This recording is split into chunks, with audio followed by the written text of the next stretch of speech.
is still like an eternal goal as I make music to produce sounds that maybe we've never heard before, or to if you've heard them before, I've rearranged them in a way that you've never heard before. I've brought out a new feeling for you as a listener in the sounds that I create. Like that's the eternal goal for me. So I trust that that keeps me kind of on the forefront of producers, not as a producer, but as a music producer, as a music maker, to keep Hmm. my shit interesting. You know, you mentioned free jazz being like there was no kind of standard when that came out, and I'd be like, well, what can we make? Can we make a new standard? Microphone check, 1 2. What is this? It's the 5'7" assassin in the podcast business. I am your host, Rohan Patra, the rap music plug at your service. Here we are again at the end of a rainbow. If I had to think of one word to describe today's guest, Elucid, and his latest album, Revelator, it would be fearless in every sense of the word. Fearless in its sonic direction that infuses industrial noise, South Asian, Middle Eastern instrumentation, and more into this one-of-a-kind take on hip-hop.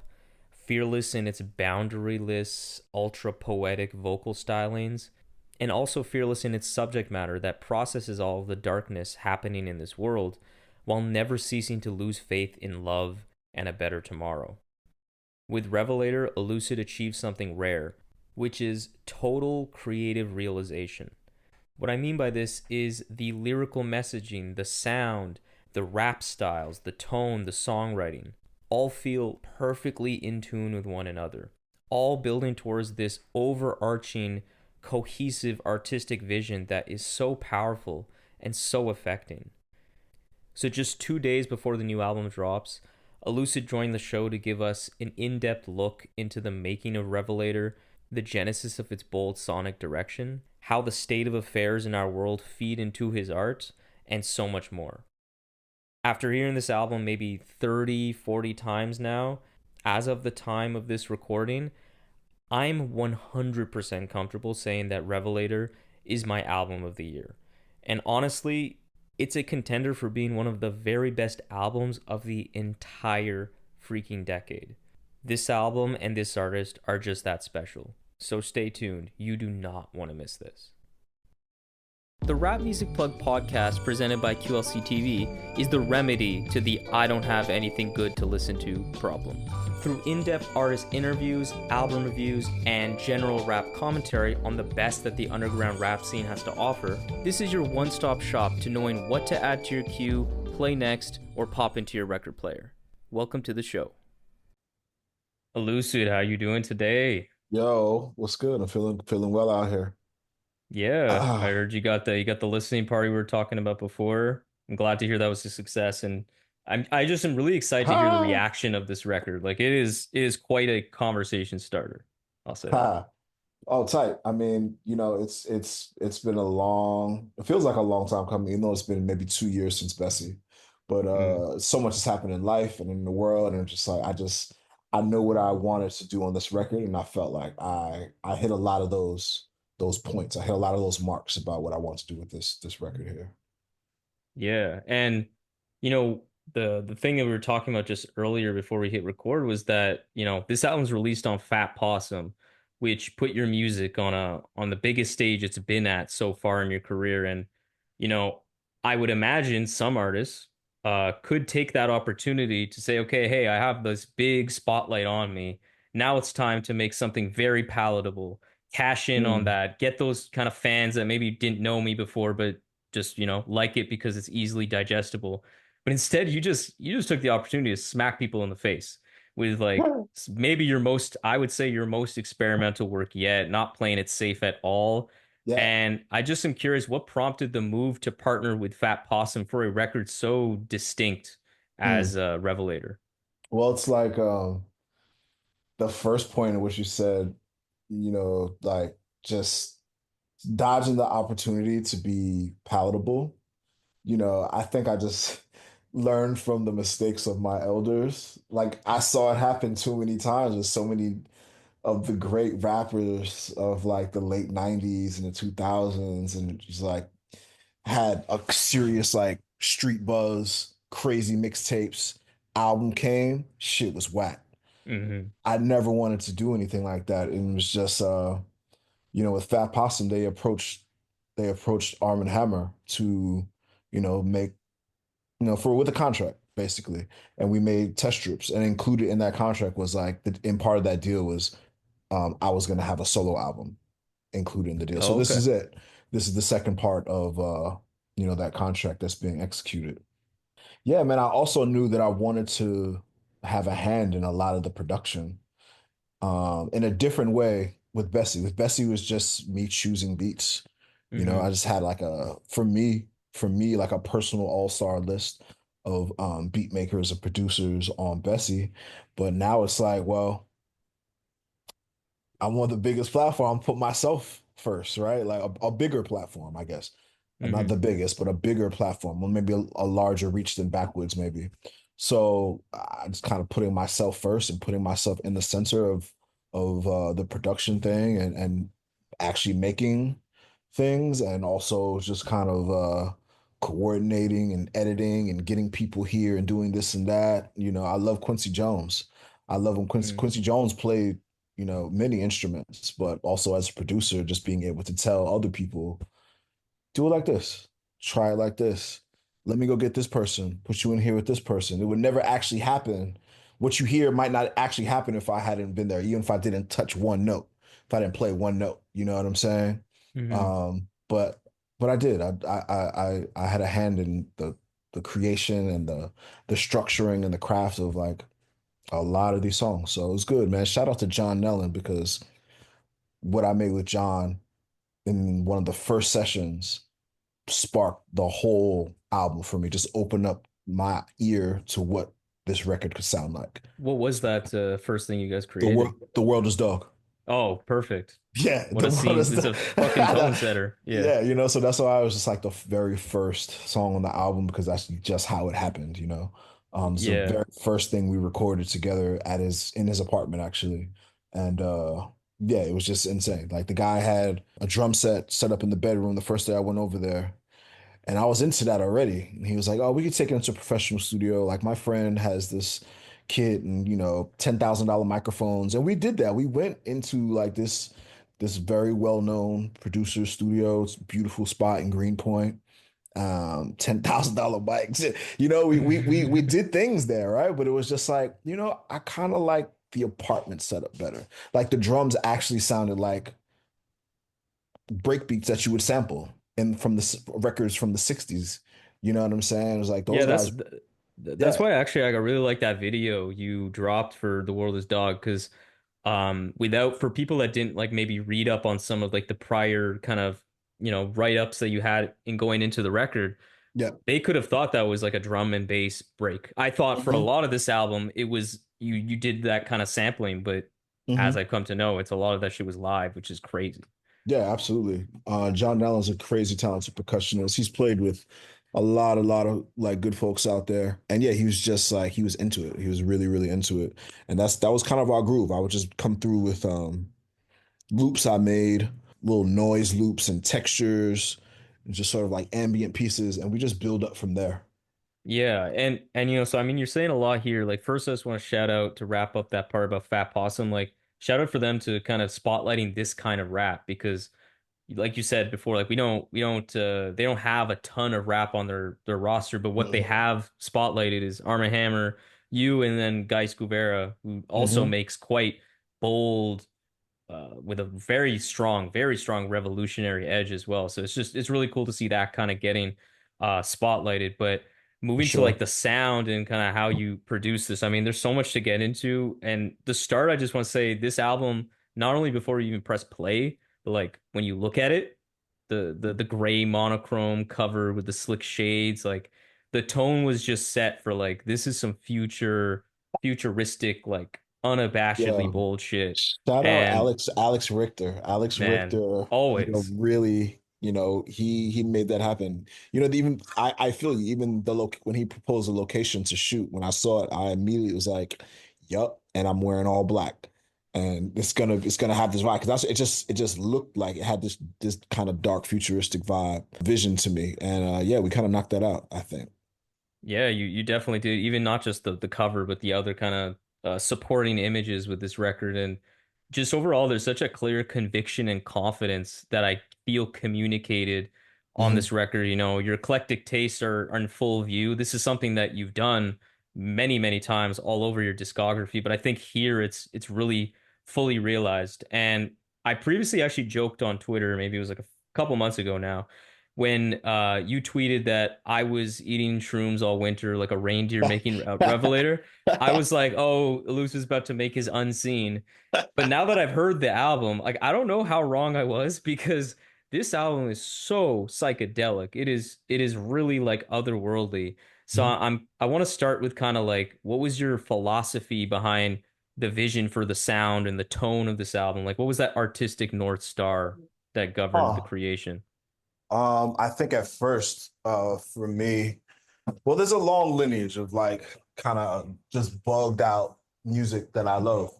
But I mean, for this record in particular, Miles Davis, Rated X, is the name of the song. And Miles Davis is just kind of like going off with, I forget how many players, maybe 4 or 5 other players. They're going off for like 13 minutes and had this crazy, crazy organ vamp and these furious drums. And Miles is coming in and out. And when I shared that with John, he was like, "What the fuck? Like, what is that?" He hadn't heard that song before. Oh, And I was just like, I wanted to hit this level of intensity, really. I wanted to hit this level of intensity with the record. Like that was definitely a high point for me. And I feel like I hit that, especially on like maybe a song like Slum of a Disregard, especially that like that second half.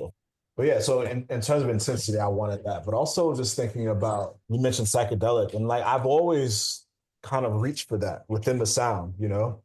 One thing that I noticed black artists, especially black rap artists, are never the title psychedelic is rarely, if ever, granted to black musicians, especially mm, rap artists. You only see that sort of shit reserved for white artists. And I think that's very interesting. I think that's very interesting. And I don't think that that's like by coincidence for any, right. stretch of the imagination as people think black people are the bodies and not the minds of, that keep this shit moving. So I've always been interested in like these sorts of out there sounds. And when I think of the out there sounds, I think of free jazz. It's Right. maybe as far out as you could get, you know what I'm saying? And then free jazz intersects with noise to me, to my ear. I hear similarities in the two. So that's where I'm really like coming from. And also like old school rap, like WHBI tapes with Africa Islam. Those tapes were absolutely like incredible from like the 80s. I would go on YouTube and listen to HBI broadcasts from the year of my birth. You know what I'm saying? And just like to hear when you listen to that stuff, you hear what becomes the template for the rap that we love. From old school rap. I mean, because this is old school rap. We're talking about 81, 82, Hmm. but also old school rap, like late 80s, even through the 2000s. You hear Doom. You hear what Doom took from like the HBI vibe with like the movie skits with the beats and certain breaks that he used. Like these things have been done over and over and over again. And I found like initial inspiration in that. I even tweeted that one time, something about like my next album's gonna sound like a park jam or something like that. Because I was listening, Mm. I was listening to a lot of HBI tapes on YouTube, and I was super inspired by that. Yeah, I'm really fascinated by that point about psychedelic not being a moniker or a label ever ascribed to like black artists. Because you mentioned free jazz. Mm-hmm. When I think about it, you're right. Like, is there anything, obviously, it's like obviously subjective, that goes without saying, but Right, like for sure. realistically, is there anything much more experimental than what the fuck free jazz was back in the day? Like, that Right. was just the most like nutty, like completely without a prior template, like absolutely crazy, no structures or structures that we did not understand at Structures the we didn't time. understand, you Yeah. know? Yeah, and And that's funny. Psychedelic was never a word I've ever heard used once. Hmm. or It's experimental is called free. right. That body feeling again. That's interesting. Hmm. Yeah, man. It's just something I'm just kind of like interested in exploring. I wanted to bring sounds that maybe I'm not sure if I was even successful with this, but it's still like an eternal goal as I make music to produce sounds that maybe we've never heard before, or to if you've heard them before, I've rearranged them in a way that you've never heard before. I've brought out a new feeling for you as a listener in the sounds that I create. Like that's the eternal goal for me. So I trust that that keeps me kind of on the forefront of producers, not as a producer, but as a as a music maker to Hmm. keep my shit interesting. You know, you mentioned free jazz being like there was no kind of standard when that came out, and I'd be like, well, what can we make? Well, can we make a new standard? You know what I'm saying? I'm interested in making new standards. I love that. I think you did, man, because honestly, like there's a lot of interesting pieces here, like even with the sounds that you're working with. As like an Indian person, I have to say I've said this so many times now. Ah, I mhm. love hip hop when they sample or incorporate Indian percussion, specifically the vocals, because there's so much gold to be mined there. And Yes. there's a ton of that on this record. There's a lot of like Middle Eastern origin instrumentation sounds, Yeah, Indian classical. definitely some Indian classical, definitely some Iranian sort of Yeah. sounds as well. Hmm. What drew you to kind of explore those? Because that's like on, I would say, at least 4 or 5 tracks. There's Yeah, some element of that. yeah. Well, Saint Abdullah is Iranian. He produced 14-4 and Bad Pollen. Also, John plays the tabla very well. John grew up in India. Yeah, so he plays the tablet. And also kicking back to that free jazz thing, like there was a time when, you know, someone like Ravi Shankar was playing with John Coltrane, like Yeah. the whole Buddhist and you know, black folks found Buddhism like in the late 60s, or black folk found Islam in like the 60s. You know what I mean? Like these sort of political and spiritual ties that have existed before me. Just kind of like those are that's my favorite. That's my favorite eras of like music and artists. So yeah, just kind of like it feels good to sort of like reignite that torch there. And like you mentioned Quincy Jones earlier, the way you orchestrated the recording of this record is something I would love to know a little bit more about. So, how did you collaborate? Because there are quite a few collaborators on this record, instrumentation, more kind of typical beat producer people, as well as yourself playing a huge role in the production. How did that all come together? Like, what was the general process that you followed? It kind of varied. It kind of varied because I actually feel like I ran out of time making this record. So I had to do other things to get it going. So like we started out with records like The World is Dog. We started out with records like Ikebana, In the Shadow of If. Yeah, all that stuff I did with John Nellen was like the initial sparks. And then it was like I got busy touring, and then I was like, well, I'm on the road and I can't really hang out in the studio with John like this. So let me reach out and see what I can do. And then I would get child actor beats. August Phenom always comes through. I just Yeah. have to just go in the archive and just pick a crazy beat. But I remember he was on one and he sent me a couple of, I mean, there's another, it didn't make the album, but you'll hear it at some point somewhere else. But yeah, August Phenom beat. Saint Abdullah was a homie who had been around who was like, yo, listen to this. He also has that August Fanon, like, just flood you out with 100 beats in a month, Mm. you know? Andrew Broder, The Lasso actually came to New York and we made Sholo fresh, like completely fresh in the studio. I wrote it, recorded it the same day. Wow. So yeah, it was like with John first, and then it got to be more like standard sort of like picking beats sort of a thing. And then closing the record, then it was like Luke. Luke Stewart came through and yeah, he just kind of like jammed out and blessed me with the crazy bass lines and the low end, you know, to finish up the record. Also with DJ Haram, Zigzag Zig was like one of the last songs that it was the very last song that I had did for the record. And That's Haram came through for fascinating. The that. first Yeah. and last songs are actually the first and last recorded. I don't feel like Yeah, that's common. Yeah, I don't think so either. But it just made sense here. It made sense here. I was feeling strongly about both of those, and I was like, this is the night a nice little bookend. Yeah, Bookends. I Mhm. I love that ending. I feel like in a lot of ways too, this record's kind of like a continuation of the hyper exploratory sound direction that we got on test strips. You know, Yeah. pushing the musical envelope, but specifically that idea of like clashing synthetic sounds with live Yes. instrumentation and the drumming and bass, as well as kind of the more dark and brooding, aggressive in your face sound is definitely something that makes this still very distinct from test strips. So Mhm. how overall did the creation of that record kind of influence and bleed into making Revelator?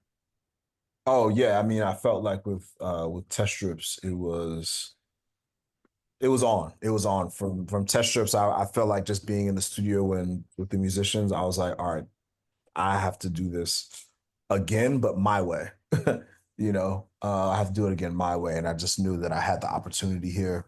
It's about budget too, just to be completely honest. Like being able to pay people is nice.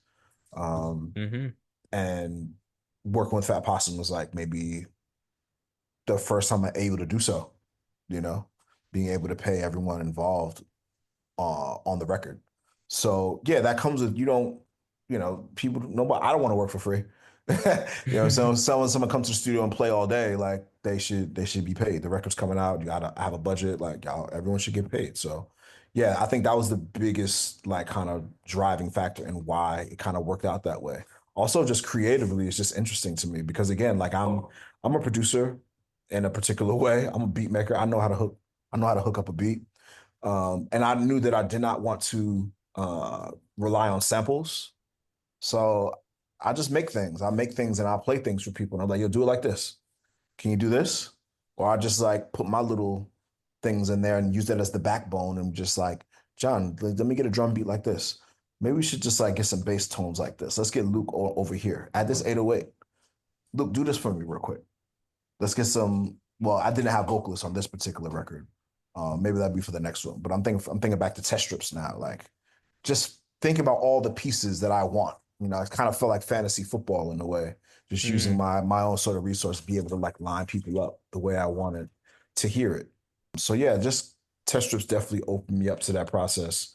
And it's ill. I forgot to mention Mickey Sessions, also the fantastic drummer. He also played drums on a couple of these tracks. He's the best drummer in LA. I saw him recently. He was at the what was that Freddie Gibbs Madlib anniversary. He was playing for Oh, Pink that's Sea. really recent. Here, he Yeah. was playing for Pink Sifu. He Oh, played, beautiful. yeah. I mean, he plays drums with Pink Sifu. But Mecca Sessions played. He went crazy on a lot of things too. So Yeah, it sounds like you were on the going back to that Quincy Jones thing. Like that's that idea of kind of orchestrating, being a producer kind of in the visionary sense, not necessarily always having to be like hands on keyboard or hands on drums, etc. That's right. really interesting. Yeah, I'm not like a musically trained guy, but I do know sound and I do know what I like to hear. I'm able to create textures. I'm able to like manipulate samples unrecognizably. And yeah, I'll just go outside with my phone on record and come back with some cityscape sounds and I'll just like build up from there. You know what I mean? And like luckily I'm just around people that also like understand and appreciate my point of view as a person who's not like not a musical guy that way, those traditional ways. And another aspect of this record that does feel pretty reminiscent to test strips, but like I feel on steroids, is that idea of surrealism. I know we talked about this when we Hmm. spoke for that record last year, because there isn't just like a cohesiveness in like sound and tone, but there's a very strong connective tissue in the lyrics. Like Hmm. it's actually uncanny how many times like refrains like some kind of power in the shadow of if Hmm. appear like throughout the record like many times, especially when I was kind of on my first like 4 or 5 listens, I kept checking my phone because I was like, didn't we?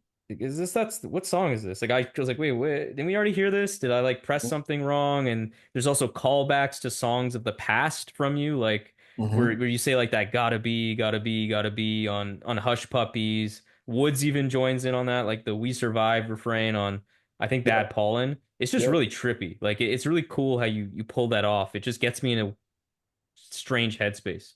I love that. It kind of feels like Kind of feels like life. Life is way more trippier than ever. It feels like, we're getting information from all sides. We're getting opinions of all sides. I don't think we're actually like our brains were not just designed to absorb and receive this much information and opinions at all hours of the time and day. And like this is our brains, it's going haywire in a way. And that's the importance of the callbacks. It's a callback to myself. It's a callback to grounding in myself Mm. and like what I know to be true and not like what's going on over there and out there and what they think about. Like I'm repeating myself because I'm reminding myself. That's what it feels like to me. For me in this moment, when I do those things, it's always like a callback to ground myself. And lyrically with Revelator, there is a especially urgent energy behind it. One that feels like less like an undercurrent and like a legitimate overcurrent. I don't know if that's actually a word, but you get the point. And when I Uh-huh. think of that album title, when I think of that album title, Revelator, and connect it to its literal meaning, that of a person who can see and reveal the hidden truths of the world, often in this like spiritually religious context, I think it provides a pretty cool framework to digest the record because it really feels like there's a great deal of intention and purpose behind your words where you like crystallize these feelings of intense paranoia, depictions of oppression, as well as defiance, particularly on that last track. Mhm. And as I listen to the record, I can't help but think about what's going on in our literal world right now with in Right. Palestine, the destruction of the recent Hurricane Helen, and the myriad of other stuff, traumatic things that are happening right now in the world. So I wonder what were the main sources of inspiration for this lyrical direction, and how did those recent real life events, if at all, play into the equation?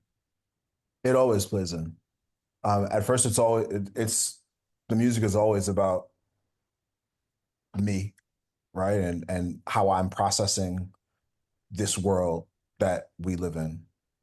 Also with, my life, sometimes my life seeps in to these records, my personal relationships, my wife, my children, those relationships seep in when they seep in. But definitely about this world. You know, I consider myself a Black artist, and there is a difference. It's an emphasis on Black art, like not just being an artist. There is a difference between the two. And yeah, I couldn't make this without actually this sort of live processing of this world, grounded in what I'm grounded in, what the lineage of like my sort of artistic ancestors, someone like a James Baldwin or a June Jordan or a Mary Baraka or many of these like these greats. So yeah, we have to tell the truth. It's really important for me to tell the truth about this world that we live in because that is where people find hope. That is where people find power, no matter how like dark it can feel or seem or be. Like it's my job, like as a Black artist, to shine just a little bit of light, tell the truth, shine a little bit of light because, we are here together. Yeah, that's really like the basis of like where I'm at when I'm creating in general. And there was no difference here for Revelator other than it just seemed like time was slipping away much faster than I expected. I wonder what it would have been if I had another 6 months to work on this record. I wonder. Yeah, I that's what I like. I mean, because there's another part of the lyricism here that I want to talk about, and it's been something that honestly, I'm glad we're speaking today and maybe not like a week before, because now that some people have like heard the record because it's like been shipped to them or the listening party even, I've had a chance to, speak with a few people like online about like, what they thought about the record. And it's been really validating hearing some of the responses because something about the lyricism here was almost like I was almost questioning myself because I'm like, is this actually a different emphasis here? Is it different or is the world fucking different? Like, and Mhm. that's something I still don't know if I'm 100% clear on, but something that I did notice was when you mentioned grounding, there's always been, real life emotions and life experiences and the real world in general in your lyrics, but it often is conveyed in a way that's filtered through this like abstraction. Mhm. But on this record, I do feel like there's an added emphasis to more direct and Hmm. concrete lyricism. And that was something that I had heard from some others. Hey guys, future me piping in as I edit this episode. Just wanted to give you a quick disclaimer that there were some manufacturing errors that led to track list inconsistencies in some of the versions of this record, including the album advance I received, which is why some of the song titles I cite throughout this episode may be incorrect. So just wanted to give you that heads up and clarify, and with that, back to our regular scheduled programming. Examples of this directness are on songs like Slum of a Disregard, where you make direct references to Zionism, and Yeah. even on parts of Hush Puppies, where you have this commentary about these lines about seeing a lot of too many flags around you outside the city. Like, I feel this like palpable nervousness as you kind of like are remarking on these like, reminders of oppression and subjugation that are just like constantly around you as a person in the States there, as a black man in America. Hmm. And I go back to the idea of a revelator again, of revealing the truth.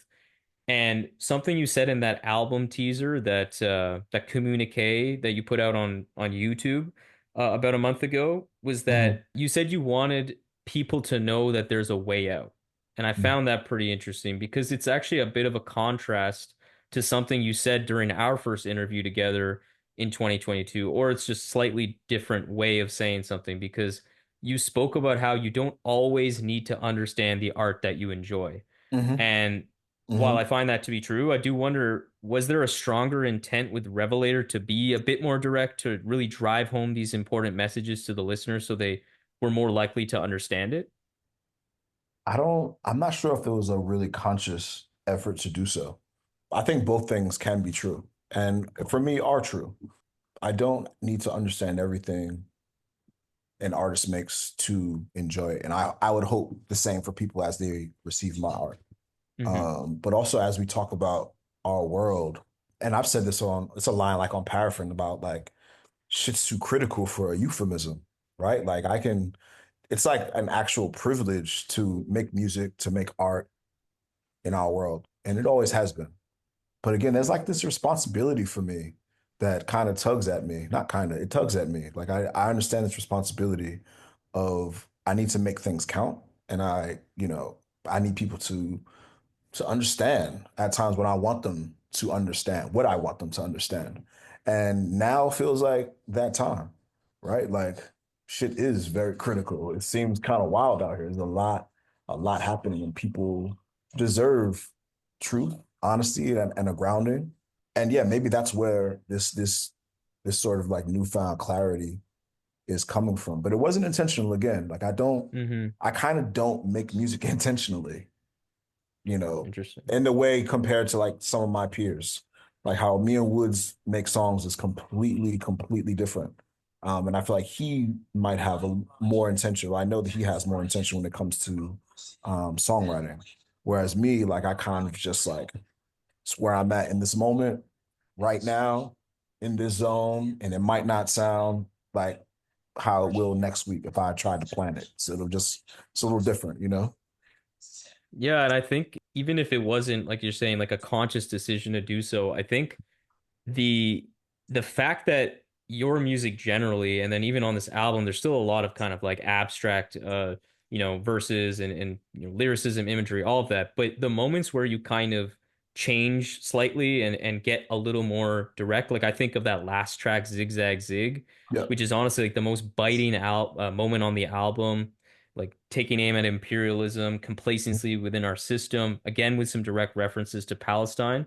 I Hmm. think it almost added to the effect of it because it was jarring. Like when I first heard the Yeah. album, I was like, holy shit, he's really like, whoa. Whereas maybe Yeah. if you spent the whole album constantly just being incredibly direct and literal, that obviously I'm sure would be sounding good, but it was just way more It powerful, like given the contrast and the way you worked with it that. might not though. It might not coming from me, right? Like people expect like a certain level of maybe I hate the word abstract, but you know what I'm saying? Yeah. It's it's a different kind of approach that I sometimes take. But even, thinking back to like I'm going back to like your question before, you referenced some of the disregard Yeah. in the shadow of if being these sorts of like direct.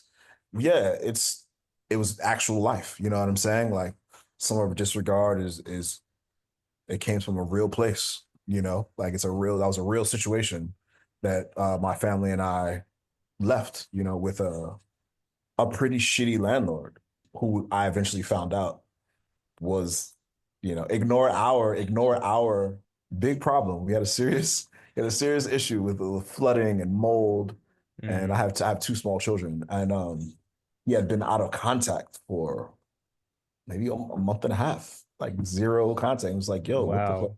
happening? And then he come back with this story about where he was in Tel Aviv, and he was feeding soldiers and buying sandwiches and Jesus. just sending money, and then just like I'm just listening, you know, I'm listening, not really responding, and he's just going on and on and on and apologizing and eventually getting to his true feelings about Palestinian folk. And this was like in November.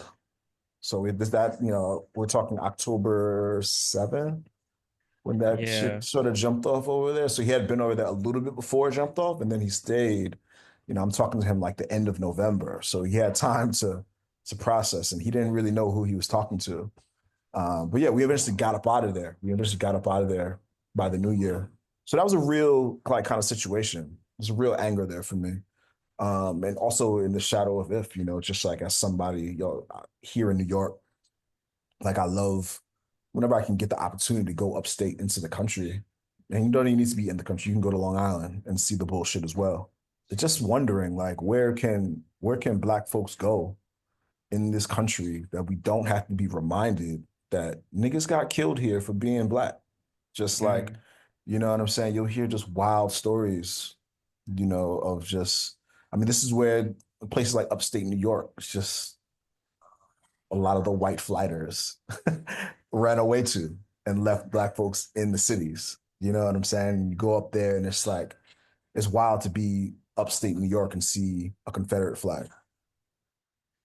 Like I'm in New York. Like why, you know, where do I see that? Or I see like Punisher stickers, back the blue, Mm. Trump flags all over FJB, or you know, American flags. Forget about it. Just like, and it just makes me feel uncomfortable. It just, you know, as a father as well, you know, thinking about the future like this, I don't like that. It just doesn't make me feel comfortable at all.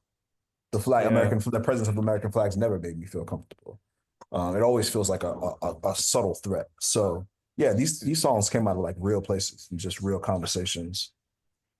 Man, that slum of disregard story is just like that gives like the song. I mean, I understood the song, but now it just like feels a lot just heavier. Like Jesus Christ, even the title, like that's they couldn't really said it better myself. Yeah. My God. Yeah, even like that. For those that aren't aware, like the place where you're talking about, like outside of the typical kind of metro area of New York, that's something Mhm. I wasn't really aware of as someone who like doesn't live there about Mhm. how different it is politically because there's a lot more money there. It's a lot whiter, and Sometimes not even more money. Sometimes oh, it's just oh, poor. okay, You know what I mean? yeah, Sometimes just working class. You know, a lot of Western New York is, you know, like a rust belt of sorts, just abandoned. You know, it mm, used to be a prosperous region full of factories and industry, and a lot of those places have closed down and left. And a lot of it's just, you know, it's slums. And also it's a lot of those cities and towns just supported by the jails, the prisons, you know, prisons employ entire cities in some places upstate New York. So it's like it's real touch and go up there. yeah, yeah, and I mean, yeah, even with that last song, Zigzag Zig, it really is just another example. Same with Hush Puppies, like the way you were able to crystallize that feeling of being like needing to be vigilant, needing to be just on alert for these kinds of like implicit threats and those symbolism, like that constant reminders. Like it all makes me think about this powerful sentiment that I get in general with this album in multiple ways is that idea of just taking a chance, taking a risk, both Yeah. in the lyrical content as we've just talked about, but also in your approach to rapping and fearless sonic design, constantly experimenting, pushing the envelope.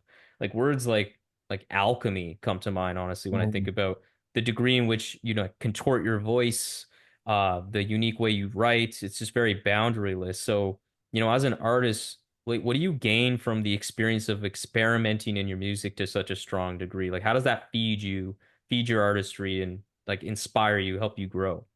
Mm. I think, well, that's a pretty good question because I think for me, for one, it's a challenge.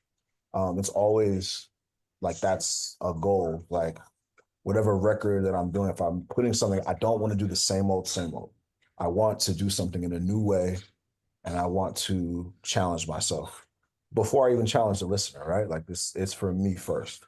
But also, I think what I get out of that is like in the process of making things, however it goes down, I think I think sometimes you stumble on sounds or concepts or ideas or phrases or you thought you knew, but you didn't. Like you kind of unlocked a whole new world of like possibilities, maybe like one left turn. You know, you did this thing and now you see, wow, like it's this entire new world that you had no idea of, but you did this one thing correctly and now you see it. And I think that's really interesting with folks who maybe make experimental art, I guess. I feel like I saw there's this clip maybe floating around. He's a visual artist. He's from the South. I believe his name is Sam Gillian. And someone had asked him a similar question about abstract art. And his response just like stayed with me. And he was talking about how abstract art makes you realize that you don't know everything. You don't know everything, but because abstract art presents possibilities, new possibilities. Like you didn't think, like just to break it down for like where I'm at, right? Like as a music maker, a sound maker, right? Like you're combining elements that you don't think would work. Like you maybe haven't heard anyone do it, but then it's like, oh shit, it works. And then we can do this, and then we can do this. But on a larger scale, that makes sense to me what he said about like just sort of arresting your own sort of ideas about what things are and maybe focus on things like what they can be. That's really powerful to me as an artist. That's there's so much power in that.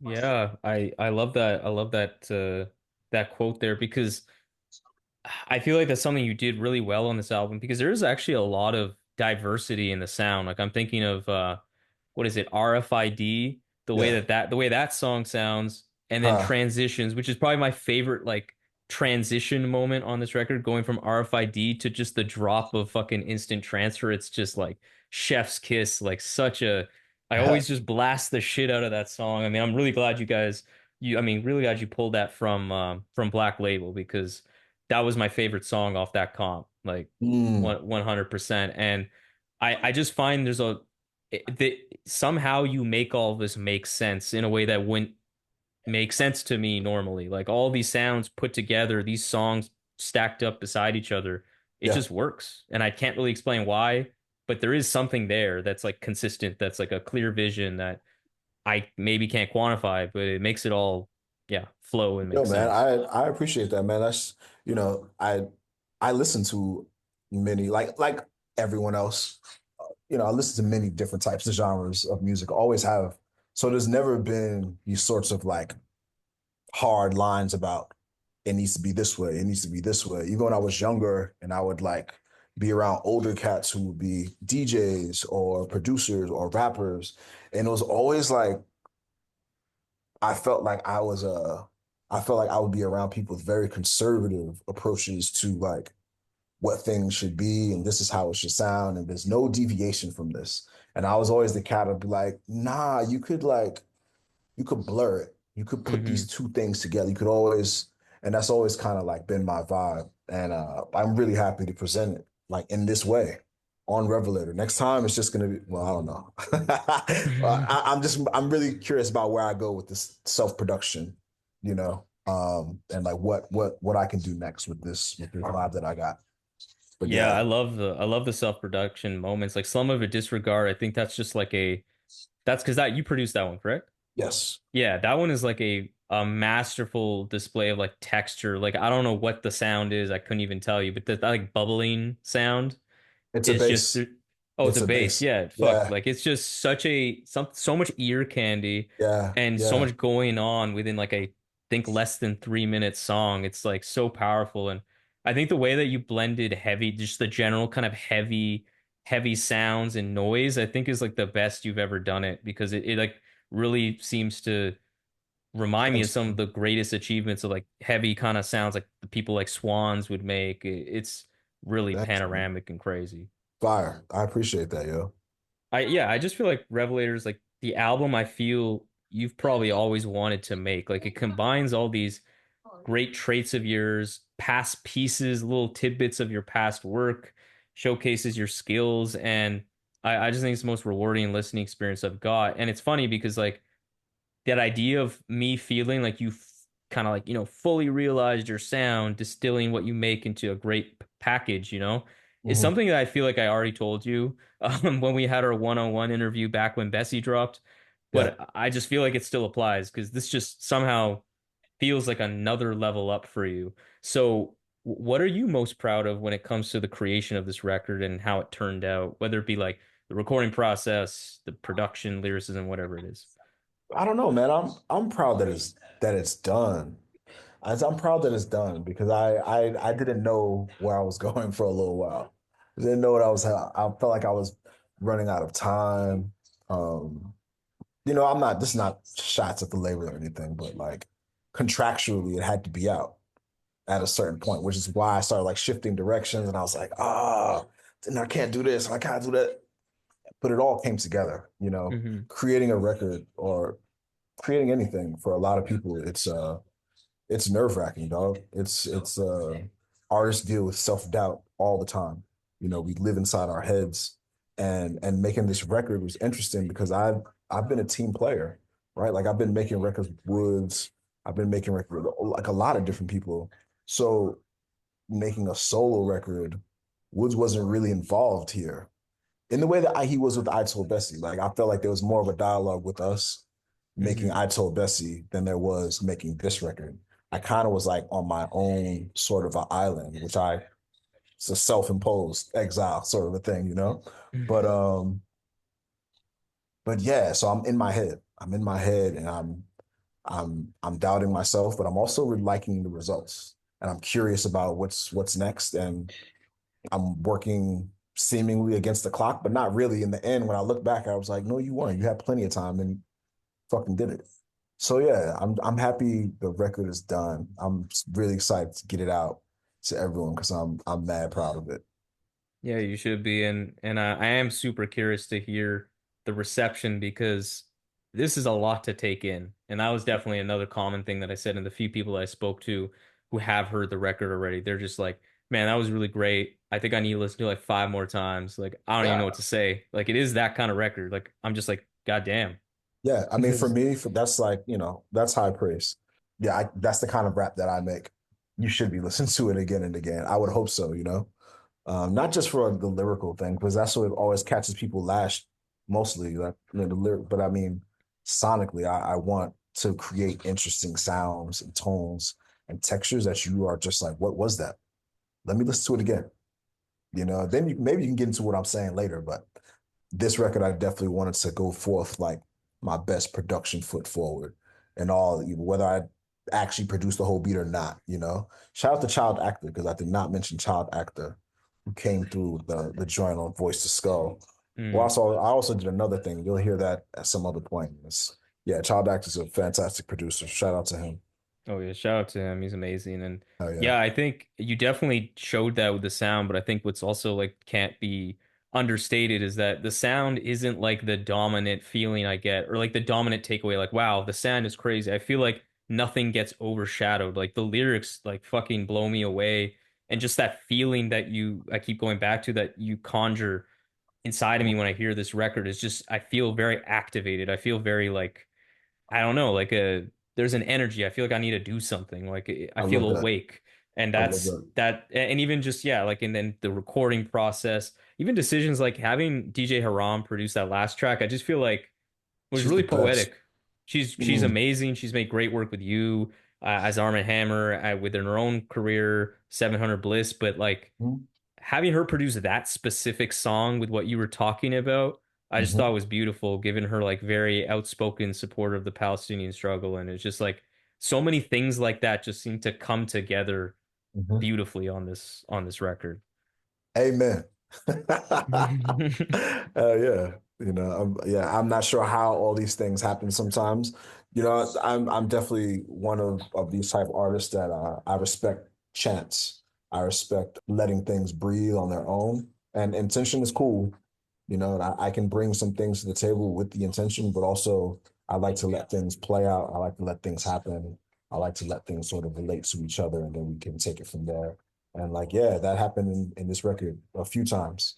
Yeah, and so looking to the future now, going back to that kind of album communique teaser you dropped last month, it was also in that you the second time I think I've heard you talk about having a Sebb Bash album under the like Ah, cooking right now. And once I think was when we first spoke in that interview in 22. So can you give us any insight or like what to mhm. expect from that, maybe It's when happening. or It's happening. happen? It's definitely happening. Um, it's being recorded. I like to focus on one thing at a time. So what happened was I was working on the Sebb Bash record. And then the label was like, yo, you kind of you gonna meet this deadline? You gotta put a record out. So you're gonna meet just contract like literally contractually, like the record had to be out. So yeah, then I stopped working on that and then I made this. I made this. So yeah, I've started to pick back up on the Sebb Bash record. Last time he was in the States, yeah, he might have been out here in the spring. And I saw him when we hung out in the studio and we recorded a bunch of things. Then he left. And then so now it's like time to like just pick back up and do some more. But he's definitely a fantastic producer. And it's nice to just be a rapper, not worry about the production. Like Seb handled that. So yeah, I'm excited, man. No, it's gonna be crazy. Everything you guys have put Hell together has yeah. just been incredible. Even Switchboard off Arm Hammer test strips, that was just my beat of the year, I think. Like he's just a Yo, genius. yeah, yeah. Which reminds me, yeah, we're gonna be in LA. We're gonna try and do that for the first time live on Friday night at the Alchemy show. So I'm looking forward to that. Oh shit. Yo, For that's gonna yeah. be fucking crazy. Yeah, first time. That's awesome. And outside of that record, is there anything else fans should like look out for from you in terms of like music, tour dates, merch, anything like that? I mean, I am going on tour in the new year. I will be on tour. I will be overseas next month in Utrecht and Amsterdam. Shout out to Rush Hour Records, fantastic record store in Amsterdam. Always shown love. They even got a an exclusive like Black Ice vinyl edition of Revelator. Man, we just kind of set it up. Nice. It has I don't know if it's really been announced, but yeah, we'll be over there. It's gonna be a signing in Amsterdam in November. But yeah, I'm definitely touched down in Europe heavy coming up end of January, February, and also in the States, man. I'm looking forward to seeing everybody out there. I've really made this record with the intention of doing the whole thing live from top to bottom. So we'll see how Oh, that pans really? out. Yeah, I would love to do that, man. Like they would be the illest. John will be there for some dates.